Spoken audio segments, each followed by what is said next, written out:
Tatlong iniinalang high-value individual ang bumagsak sa kamay ng batas matapos silang madakip sa isang bypass operation sa Iloilo City na nagresulta sa pagkakakumpiska ng humigit kumulang 1 milyong pisong halaga ng iniinalang shabu. Agad silang inaristo at kasalukuyang nasa kustudiya ng pulis habang inihahanda ang kasong isasampa laban sa kanila alinsunod sa Republic Act 9165 o Comprehensive Dangerous Drugs Act of 2002. Tinutukan niya ni Patrolwoman Andrea Dominic Di Palubos.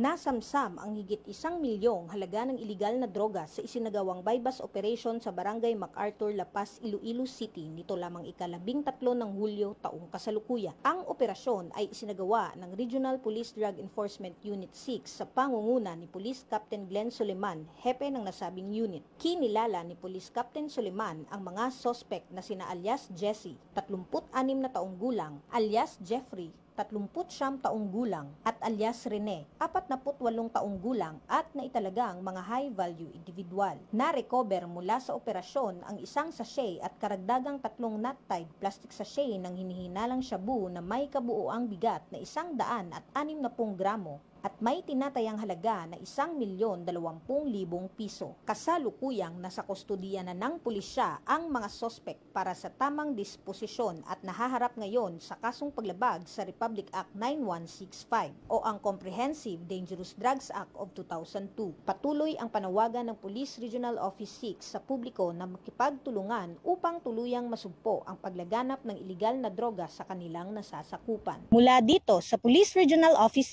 6, ako ang inyong Police News Network Correspondent, Patrolwoman Andrea Dominic Di Palubos, alagad ng batas, tagataguyod ng balitang pulis.